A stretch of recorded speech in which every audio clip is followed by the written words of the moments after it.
I never imagined that the man my mom married would one day become the reason I feared coming home.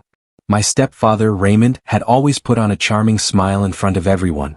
To the world he was the picture of a kind, hard-working family man.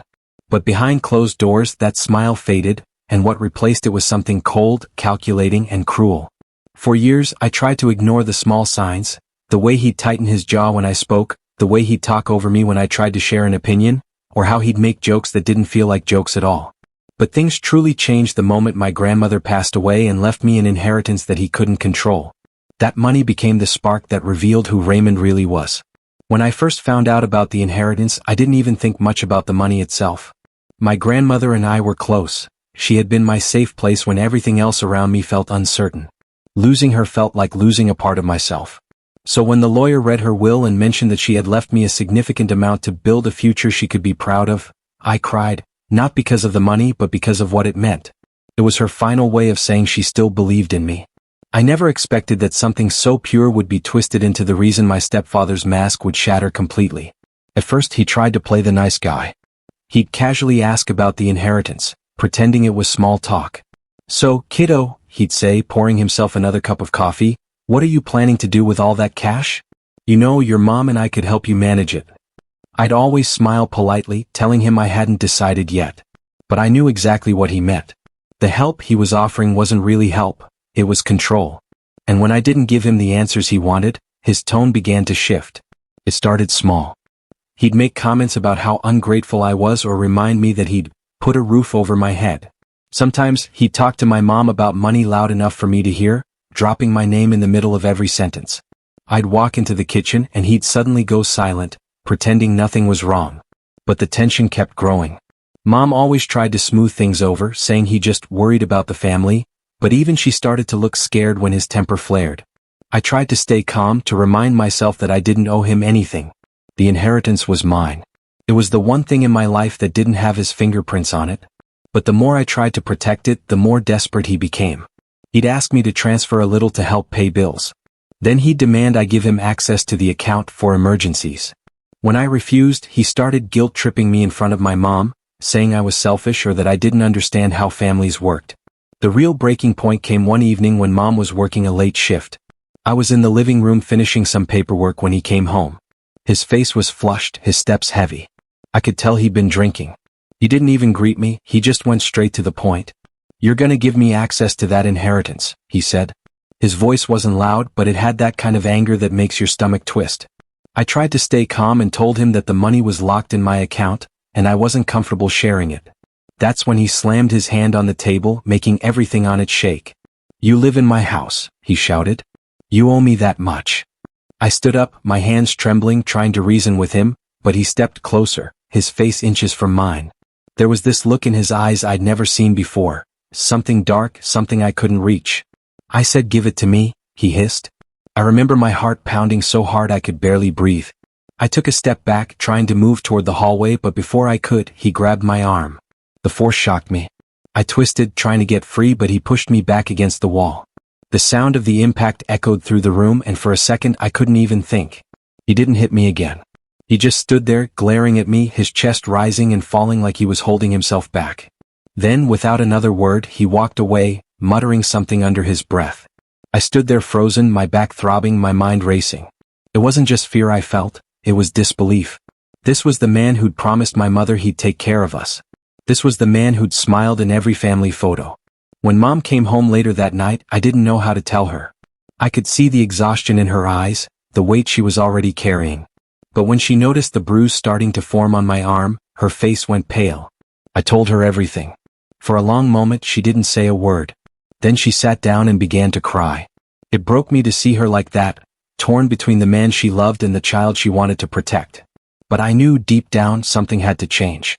The next few days were a blur.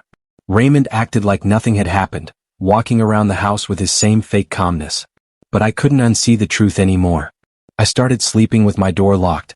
I made copies of important documents and called my grandmother's lawyer to ask about legal options. That's when I first heard the words restraining order. I didn't want to believe it had come to that, but the more I thought about it, the more I realized I didn't have a choice. This wasn't about money anymore, it was about safety.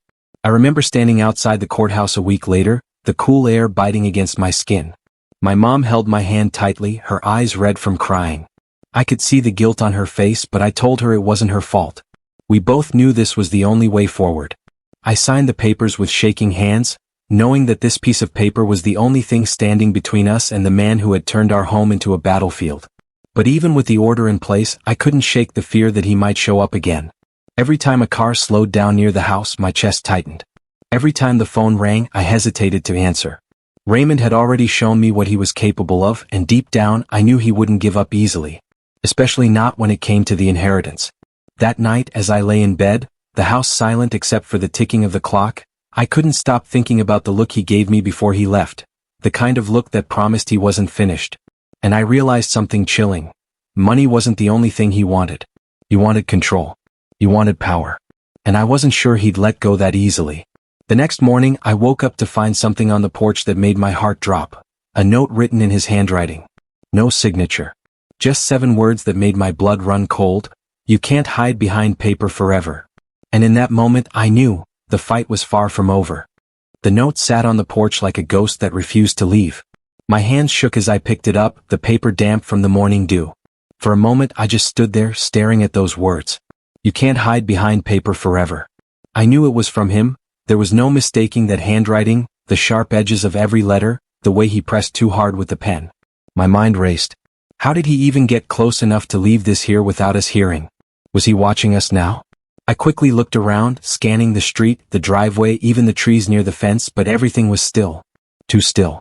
Mom came into the hallway rubbing her eyes, still in her robe. When she saw the note, her face drained of color.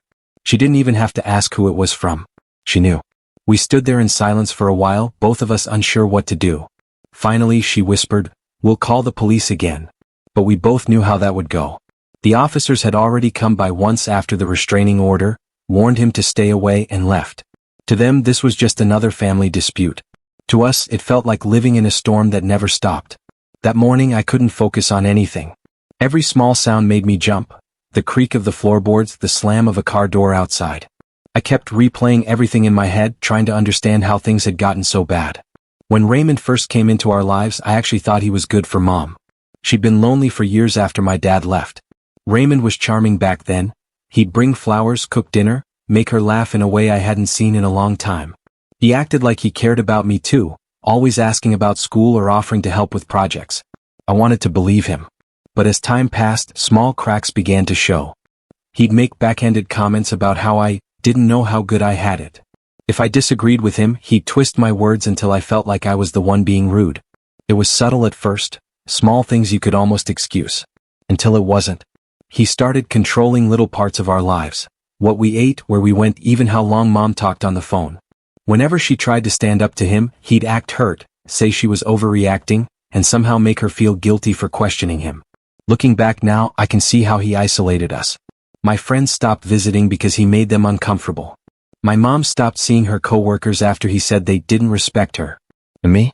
I just stayed quiet, hoping if I didn't make noise, things would stay peaceful. But peace with Raymond was always temporary. It only lasted as long as you did what he wanted. After the note appeared, Mom decided to install cameras around the house. She said it would help us feel safer, but I could tell she was just trying to convince herself. That night we barely spoke. The air in the house felt heavy, like even the walls knew something was wrong. I lay awake, staring at the ceiling, trying to remember the last time I had a full night's sleep. I could still hear his voice in my head, that low, angry tone he used when he didn't get his way. I hated that even when he wasn't here, he still had power over me. The next day I went to see the lawyer again. He was a calm, older man who had known my grandmother for years. I told him about the note, about how scared we were. He listened carefully, tapping his pen on the desk before saying, "If he violates the restraining order again, we can file for a permanent one. But you'll need evidence." I nodded, even though the idea of collecting evidence against someone who once shared our home made my stomach twist. Still, I knew I couldn't back down. As I walked back to my car, I thought about my grandmother and how proud she had always been of me for standing my ground. She used to tell me, strength isn't about not being scared, it's about doing what's right even when you are. Those words echoed in my head as I drove home. But when I pulled into the driveway, my heart dropped again. There was a single red rose lying on the hood of my car. No note this time, no message, just that flower. I didn't bring it inside. I couldn't. I called Mom out to see it and she covered her mouth, tears forming in her eyes. It was the same kind of rose Raymond used to bring her when they first started dating. A reminder. A warning. We didn't call the police this time. We knew they'd just take a report and leave. Instead, Mom started packing a few bags quietly that night. She said it was just in case. The next few days were a blur of fear and silence. I tried to go about my routine, pretending things were normal, but everything felt off.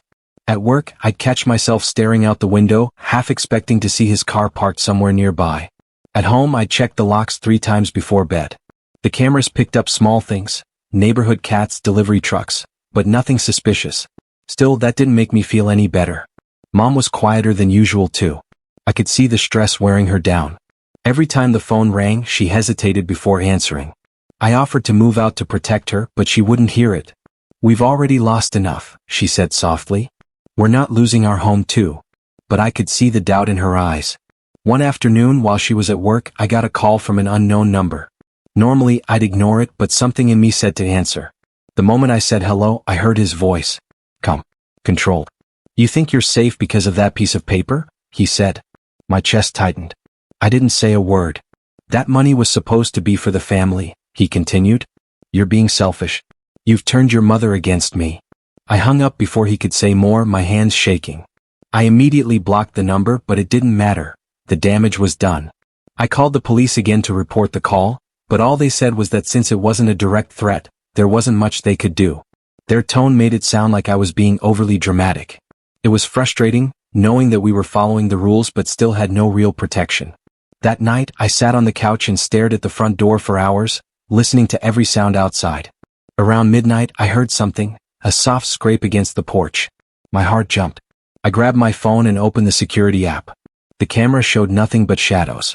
I watched for a full minute before I finally saw movement, just the edge of a figure too blurry to identify. The person didn't come closer but stood there watching. Then they disappeared. I barely slept that night.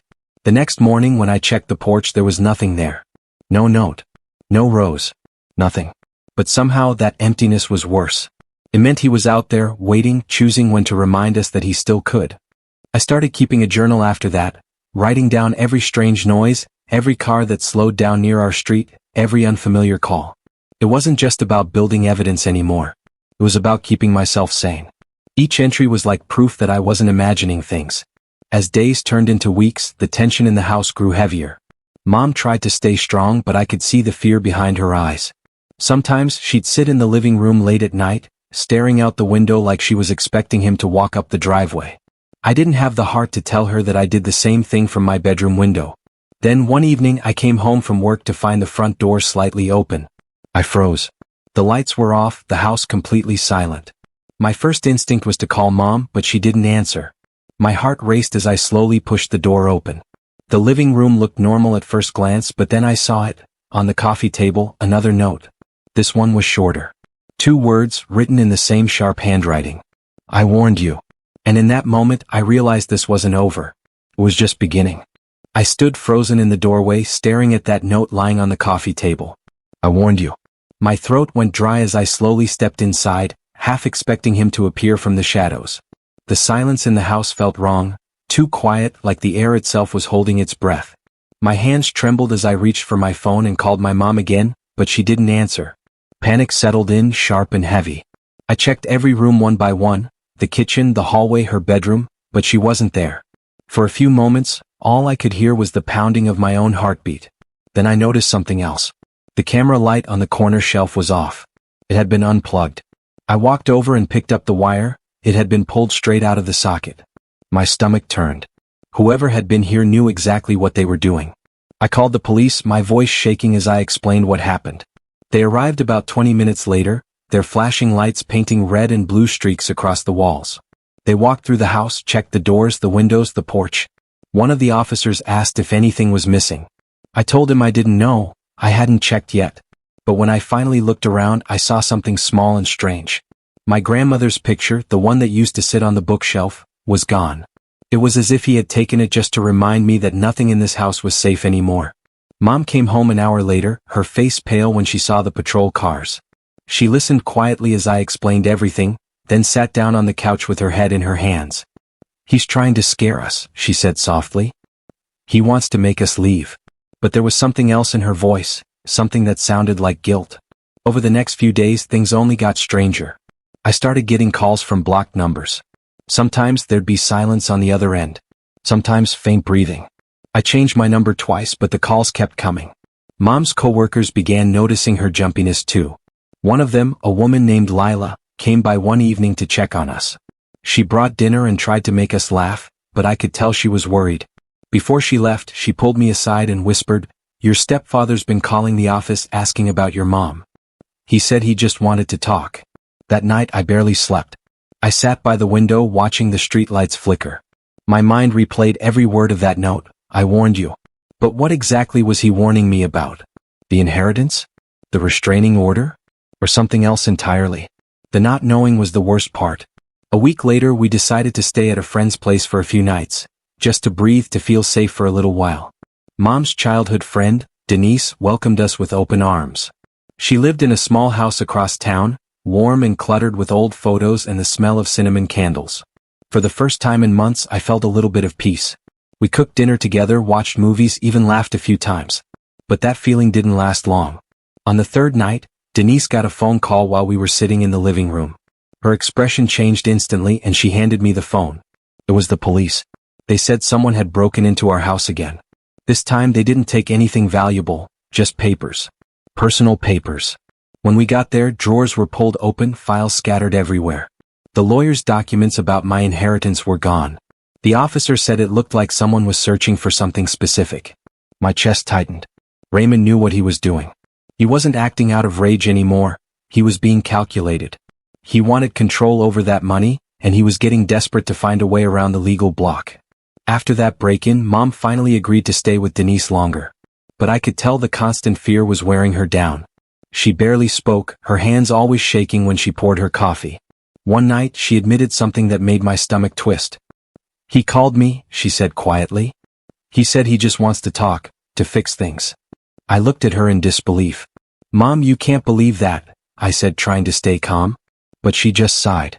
"You don't understand him the way I do. He's angry, yes, but he's not evil." That was the moment I realized the real battle wasn't just between me and Raymond. It was between him and the part of my mom that still believed he could change. It broke my heart to see her torn like that, caught between fear and love, between the truth she knew and the hope she couldn't let go of. As days passed, the tension in the air grew heavier. Even Denise started to look nervous, locking her doors twice before bed. We tried to act normal, but every sound outside made us jump. One evening, while Mom was in the shower, I stepped outside to get some air. The night was quiet, the sky clear. For a moment, I thought maybe things were finally calming down. But then I saw it. Across the street, parked under a tree, a car I recognized. The same old gray sedan Raymond used to drive. I froze, my pulse racing. The windows were too dark to see inside, but I knew it was him. He didn't move. He didn't even try to hide. He just sat there, engine running softly like he was waiting. I quickly went back inside and locked the door. My hands were shaking so badly I could barely type as I texted the police. By the time they arrived, the car was gone. When I told Mom, she went quiet for a long time. Then she whispered, "He's not going to stop." I could see something in her eyes shift, fear turning into resolve. She finally agreed to talk to the lawyer about moving forward with a stronger case. But before we could take that next step, something else happened that changed everything. A letter arrived in the mail, no return address. Inside was a copy of my grandmother's will. Only this time there were markings on it, circles, underlines, arrows drawn in red ink. Next to my name, someone had written 2 words, "It should have been mine." I stared at those words for a long time. My grandmother had always been careful about her estate. She made sure every detail was clear. The idea that Raymond would feel entitled to any part of it made my skin crawl. But more than that, it scared me because this wasn't just about money anymore. This was personal. That night, I couldn't stop thinking about how close he was getting. He knew where we were. He knew what mattered to us. And no matter what we did, he always seemed one step ahead. I started to wonder if someone was helping him, maybe someone from his side of the family or a friend who worked nearby. Every possibility felt like another crack in the walls around us. The next morning, I drove to my grandmother's old lawyer's office to ask if anyone had been inquiring about her will. He looked surprised but checked his files. "Actually," he said slowly, "someone came by a few weeks ago, asking about the documentation for your inheritance. They said they were family." My heart dropped. Did they give a name?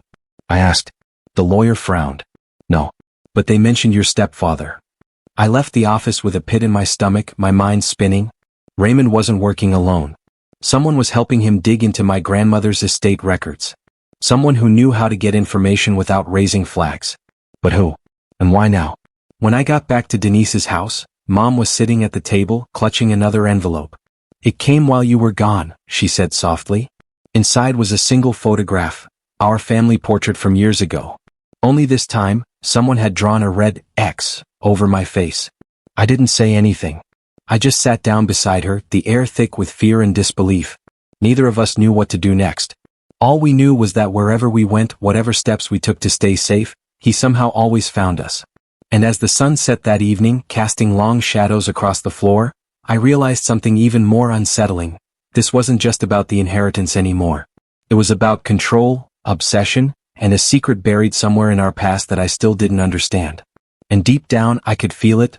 The real story was only just beginning to unfold. The photo with the red X stayed on the table all night. Neither Mom nor I could bring ourselves to throw it away. It felt like proof that everything we'd been feeling, the fear, the tension, the constant watching, wasn't just in our heads. It was real. Every time I looked at that picture, a chill ran down my spine. It wasn't just the mark over my face, it was the reminder that Raymond wanted me gone. And now, it felt like he was getting closer with every move. The next few days felt like walking on broken glass. We barely slept. Mom jumped every time her phone buzzed.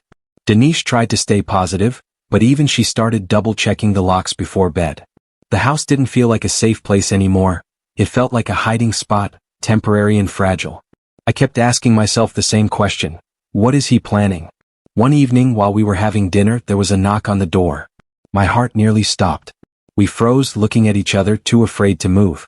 Denise slowly got up and peeked through the blinds. It was a delivery man holding a package. I felt my knees weaken with relief as she opened the door. The package was addressed to me, no return name. My stomach tightened as I tore the seal open. Inside was a small wooden box. For a moment it almost looked harmless. But when I opened it, my breath caught. Inside was my grandmother's locket, the one that had gone missing right after the break-in. Mom gasped when she saw it. How did he? She started, but her voice trailed off. There was a folded note underneath the locket. I unfolded it slowly, my hands trembling. It read, "You took what was mine. I'm taking her back." That sentence made no sense at first. But then I looked at Mom. The color had drained from her face.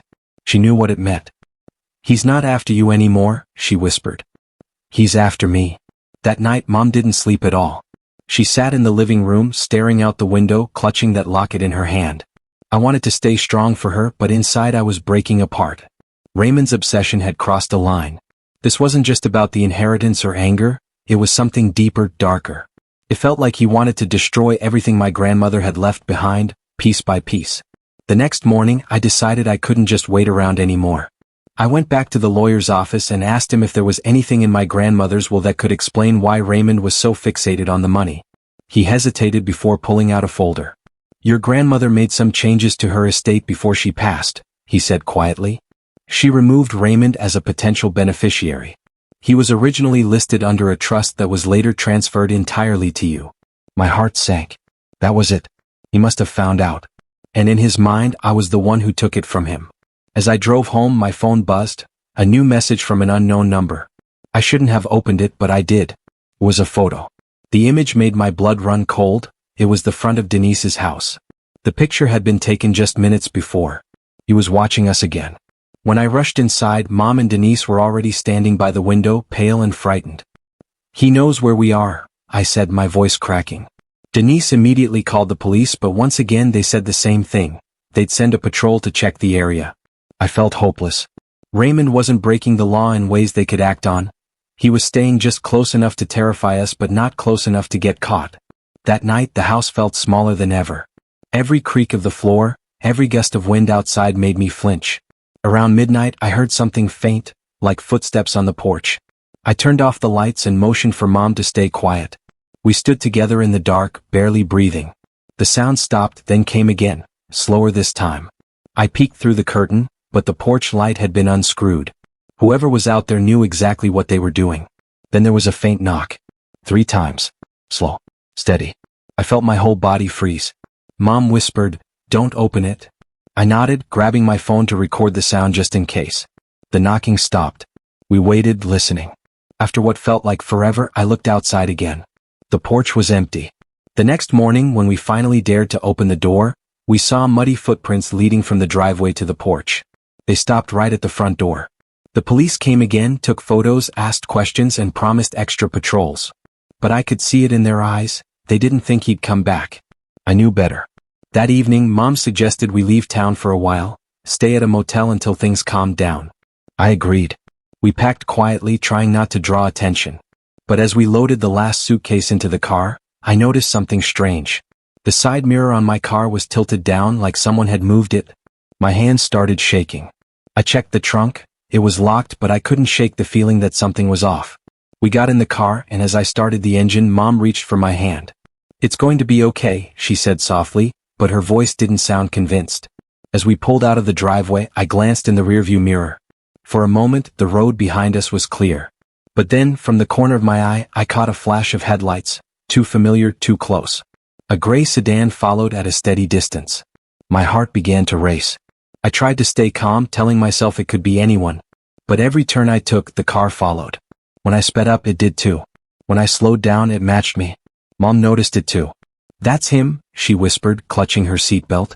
My hands tightened on the steering wheel. I didn't know where to go. I didn't want to lead him anywhere safe, especially not to the motel.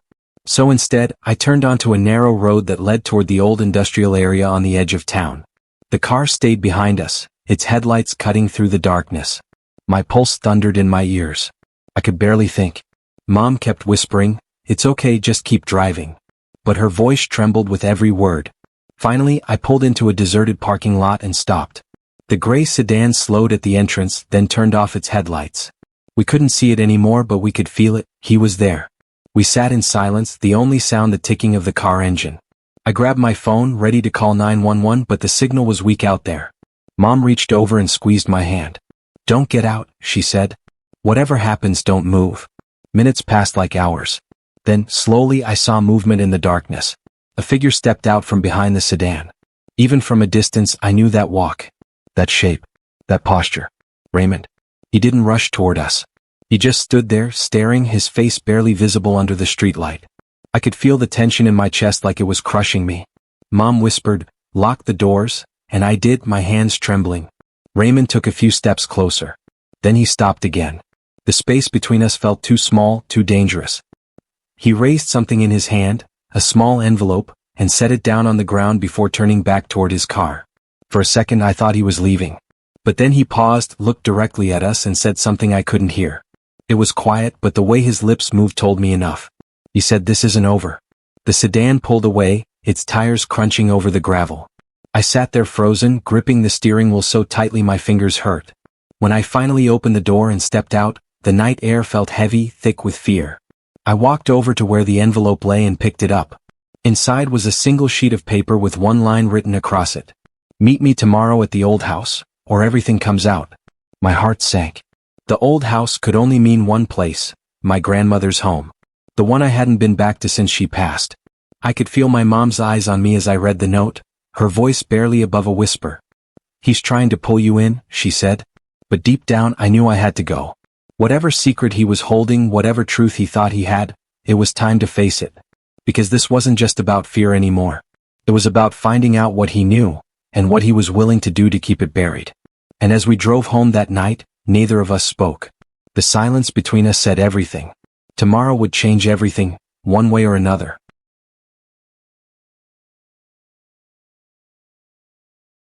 The next few days after the confrontation felt like walking through a fog. Nothing felt real. Every sound, every movement in the house seemed louder, sharper, like my body was warning me that danger was still nearby. My stepfather, Marvin, acted like nothing had happened. He'd hum while making coffee, chat casually about the weather, and even offer to drive me to work like he used to.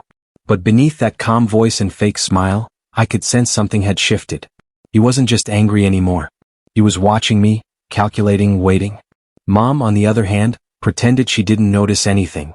It was easier for her that way. I could see it in her eyes, the same way I had when I was younger, and she ignored the warning signs before her first marriage fell apart. She just wanted peace even if it meant pretending the cracks weren't there. But I couldn't do that anymore. Every time I saw Marvin's shadow cross the hallway, my heart pounded. I started sleeping with my door locked and a chair pushed against the handle. The silence between us became heavier than any words could fill. One evening, while I was sitting in my room trying to focus on my laptop, I heard him on the phone. His voice was low but sharp, tense. He was talking to someone about money, about how it's not fair that he was left out of the will. I froze, listening closely, realizing this wasn't just about anger anymore. He was desperate. He said something about getting what's mine one way or another, and a chill ran through me. I knew then that this was far from over. The next morning, my mom announced that Marvin was going out of town for a few days to visit his cousin. She said it casually like it was nothing, but I could tell she was trying to reassure me. Part of me wanted to believe her, that maybe this was space we all needed to calm down. But deep down, I couldn't shake the feeling that something wasn't right. Before he left, Marvin came into the kitchen where I was eating breakfast. He stood there for a moment just staring. Then, with a strange smile, he said, "You know, family should share everything. Especially when they've been given so much." He tapped the table with his fingers and walked out without waiting for a response. That night I couldn't sleep. I kept thinking about his words and the way he said them. I decided to go through some of my grandmother's old paperwork, the inheritance documents. I hadn't looked at them closely since everything happened. But as I flipped through the files, I noticed something odd. Some pages were missing. The envelope that had contained the official letter from the lawyer was gone. My stomach dropped. I immediately called my mom, asking if she had moved anything. She sounded confused and said she hadn't touched a thing. That's when I realized someone had been in my room. The next day, I went to the lawyer's office. He confirmed that someone had called pretending to be me, requesting duplicate copies of the inheritance paperwork. My hands went cold. Whoever made that call had used my personal details, information only someone living in the house could know. I didn't even have to say his name out loud. The lawyer saw the panic in my eyes and quietly said, "You need to protect yourself." When I got home, my mom was waiting in the living room. She looked pale, holding her phone like it had bad news she didn't want to share. Marvin had texted her saying he wouldn't be coming back just yet. He had business to take care of. That's when I noticed she was trembling. She showed me the message, and beneath it was a photo he had sent of my grandmother's old property, the one tied to the inheritance. It was as if he was reminding us that he still had access to what was mine. That night, I started feeling like I was being followed. At first, I told myself I was overthinking. But every time I left work, I'd see the same dark sedan parked across the street. When I'd turn around, it would slowly pull away. I mentioned it to my mom, but she brushed it off, saying Marvin wouldn't do something like that. Still, I began taking different routes home. My anxiety grew heavier with each passing day, and I knew something was about to break. The real turning point came a few evenings later. I came home late from work, and as I stepped onto the porch, I noticed the door slightly open. My chest tightened. The lights were on, and I could hear faint rustling inside. I called out for my mom, but no one answered. Every instinct screamed at me to leave, but I pushed the door wider and stepped inside. The living room was a mess. Drawers pulled out, papers scattered everywhere. My grandmother's portrait was lying face down on the floor. Then I heard a soft creak from the hallway. Someone was there. My pulse quickened. I grabbed the nearest thing I could find, a heavy flashlight, and took a step back. The shadow grew closer, and when the figure finally stepped into the light, I froze. It wasn't my mom. It was Marvin. He looked different, unshaven, eyes dark, like he hadn't slept in days. He smiled faintly, but there was nothing kind in it. "I told you," he said slowly, his voice low and sharp. "Family shares everything." I wanted to scream, but my voice caught in my throat. My mind raced. I tried to stay calm, asking him why he was here, but he just kept pacing, muttering about how unfair everything was. I could see he wasn't thinking straight anymore. The man standing in front of me wasn't the one my mom had married. He was someone desperate, obsessed. Then something unexpected happened. My mom came in through the back door. She froze when she saw us. For a moment, no one moved. The air was thick with tension, and I could feel my heart pounding so hard it hurt. Marvin turned toward her, his face twisting with frustration. "You knew this was wrong," he said. "You let her take everything from me." Mom's voice trembled as she tried to calm him down, but I could see it wasn't working. The more she spoke, the angrier he became. I knew this could spiral into something dangerous if I didn't do something fast. My mind was racing for a plan, anything that could get us out safely. And just when I thought it couldn't get worse, he pulled something out of his pocket. I couldn't tell what it was at first, but my stomach dropped. Mom gasped and grabbed my arm, pulling me back. My instincts kicked in. I reached for my phone, trying to dial for help, but Marvin's voice cut through the air like a knife. "Don't you dare." Everything that happened after that felt like slow motion. The shouting, the fear, the sense that everything was about to collapse. It was the moment when I realized that this wasn't just about money anymore. It was about control. About a man who couldn't stand losing power. And just before the chaos erupted, a knock on the front door echoed through the room, sharp, unexpected, and chilling. All three of us froze. None of us knew who it was. But that single sound changed everything. The knock on the front door felt like thunder in the silence. My stepfather froze mid-step, his expression flickering between anger and confusion. My mom's grip on my arm tightened, and I could hear her breath shaking beside me. For a moment, no one moved. It was as if the entire house was holding its breath. Then came another knock, louder, firmer this time. Marvin's eyes darted toward the sound, and I saw fear flash across his face. He wasn't expecting anyone. Before he could react, a voice called out from the other side. "Police, open up." I didn't even have time to process the words. My mom gasped in relief, while Marvin's face drained of color. He looked at me, realization dawning in his eyes. He must have guessed that I'd told someone what had been happening. His jaw clenched, and for a split second I thought he was going to do something reckless. But instead he stepped back, running a trembling hand through his hair. The door burst open and 2 officers stepped inside. Everything happened so fast. The bright flashlights, the commanding voices, my mom shouting that we were okay, that he hadn't hurt anyone. Marvin stood frozen as one officer approached him, calm but firm. He tried to talk his way out, saying it was all a misunderstanding, that we were just having a family argument. But the officers weren't buying it.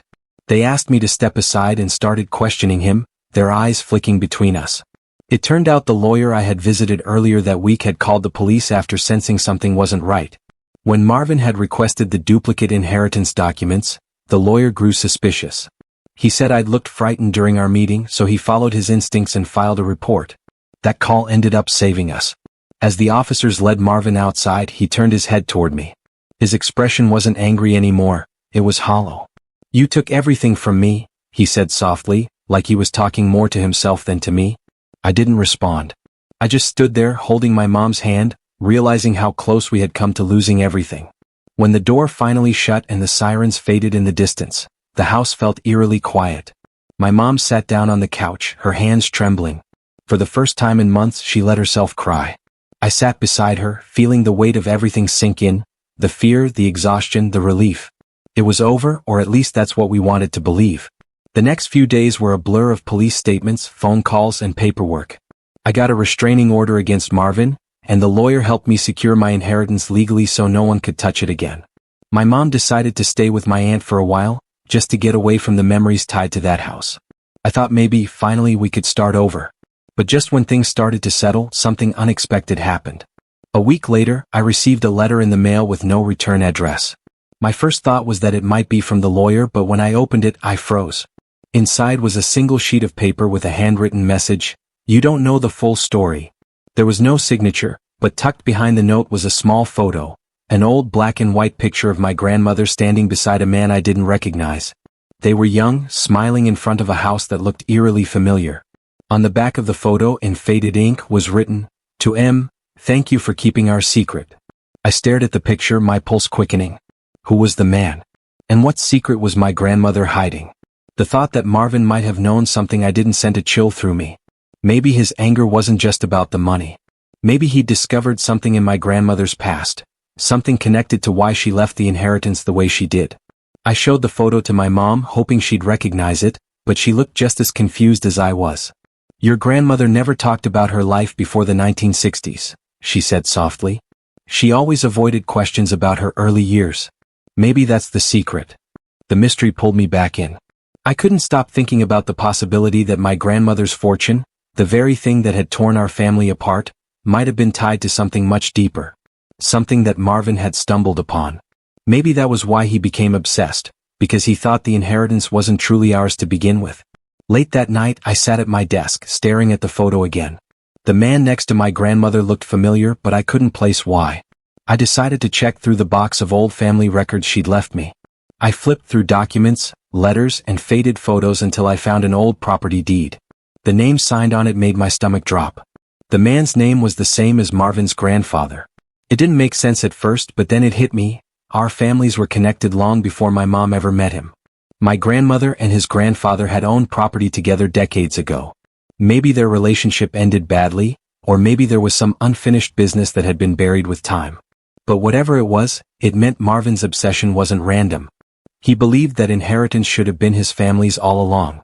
The realization sent a strange wave of emotions through me: fear, confusion, but also a bit of understanding. It didn't excuse what he did, but it explained his desperation. He wasn't just trying to take something from me, he was trying to reclaim something he thought belonged to him. I decided not to tell my mom right away. She'd already been through enough and I didn't want to reopen the wound. But I couldn't shake the feeling that this story wasn't truly over. As I placed the photo back into the envelope, I noticed something I hadn't seen before: a faint stamp in the corner with an address. It wasn't far from where my grandmother's old property was located. The next morning, curiosity got the better of me. I drove out to the address, a quiet area on the edge of town where old trees shaded broken fences. The house was gone now, replaced by an empty lot. But when I got out of the car, I saw a single mailbox still standing, rusted and leaning to one side. Faded letters spelled out a last name, Marvin's last name. For a long moment I just stood there, staring. It was strange to think that everything, my grandmother's choices, the inheritance, the pain, had all started here long before I was even born. The past had a way of circling back, tying us to stories we didn't even know existed. As I turned to leave, the wind picked up, carrying the faint sound of something fluttering. A torn piece of paper had caught against the fence.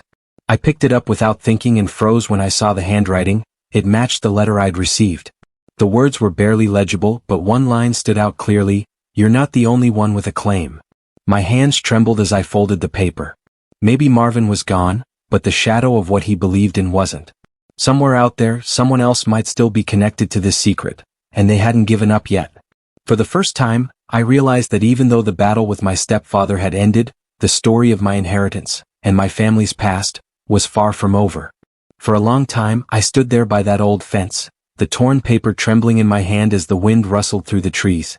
It was strange how quiet everything felt, even though my mind was spinning. That letter, that photograph, and now this new note, it all connected somehow. But in that moment, I realized that chasing every secret from the past might not bring peace. Maybe it would only keep reopening wounds that needed to heal. When I got back into the car, I sat for a few minutes, staring out at the empty lot where my grandmother's house once stood. So much of my life had been shaped by what other people wanted, by greed, by fear, by things left unsaid. I thought about Marvin, about how his anger had grown from something small into something destructive. Maybe if he'd known the truth earlier, or if someone had faced it long ago, things would have been different. But I couldn't change the past.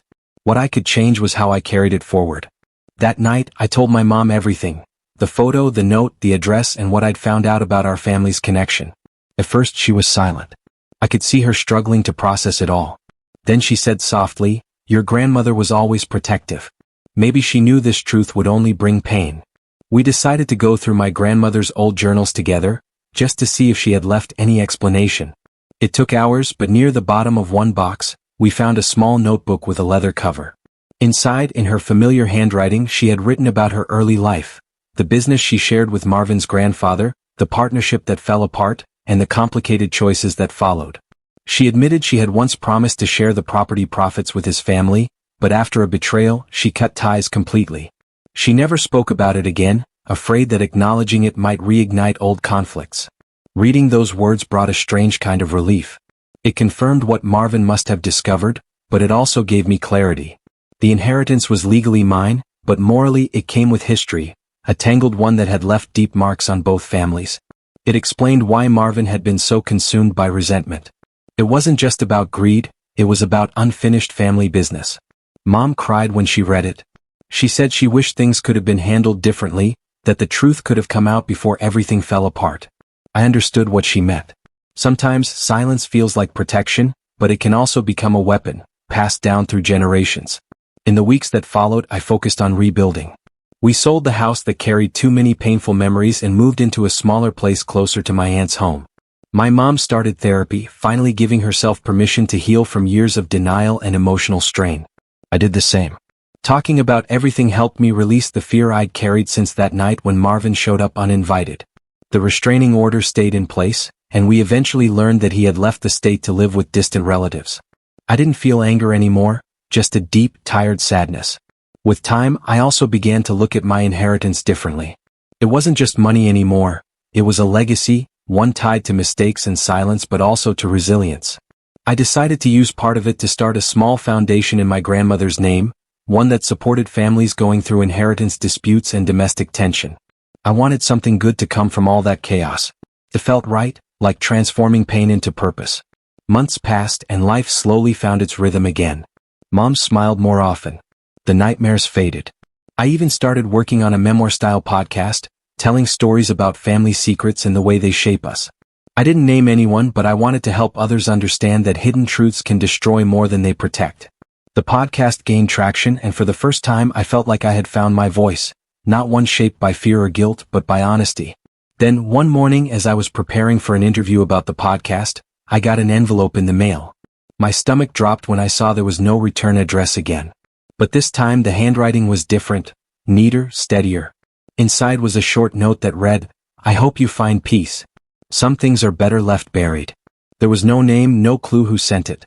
But somehow I knew it was from someone connected to Marvin, maybe a relative, maybe even him. Strangely, it didn't scare me. Instead, I felt a quiet sense of closure. Maybe he had finally accepted the truth. Or maybe, like me, he just wanted to move on. Either way, I let it go. That night, I visited my grandmother's grave. The sky was clear and the air was cool. I placed fresh flowers beside her headstone and whispered, "I understand now." For so long, I had blamed her for keeping secrets, for leaving behind confusion and anger. But now I saw that she had done what she thought was right at the time. Life isn't simple. Sometimes we make choices out of fear and other times out of love. As I stood there, a calmness washed over me. It wasn't the dramatic ending I'd expected, but it was real. The kind of peace that comes after surviving the storm. Over the next few months, my life started to feel normal again. The foundation began helping people, my mom started volunteering, and we found joy in small things. Movie nights, family dinners, laughter that didn't feel forced anymore. I realized healing doesn't come in a big, cinematic moment. It comes in tiny steps, quiet mornings, and honest conversations. One evening, while recording an episode for my podcast, I shared a reflection that had stayed with me. Sometimes the people who hurt us the most aren't just villains, they're broken parts of old stories that were never told. Understanding doesn't excuse their actions, but it helps us free ourselves from their shadows. That episode received hundreds of messages from listeners who saw pieces of themselves in my story. People who had dealt with manipulative step-parents, hidden family feuds, or painful inheritances.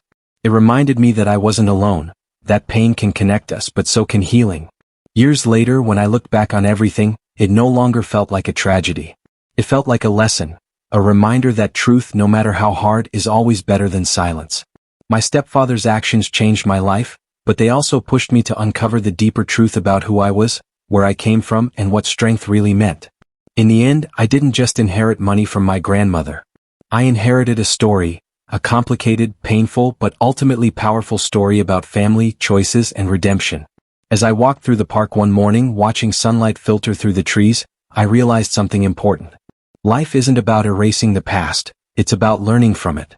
I couldn't change what Marvin did or what my grandmother hid, but I could choose how to carry it forward. And that choice made all the difference. So, if there's one thing I took away from it all, it's this. Peace doesn't come from forgetting what happened, it comes from forgiving yourself for surviving it. And with that, my story finally found its ending, not perfect, not clean, but real. The kind of ending that feels less like closing a door and more like finally stepping into the light.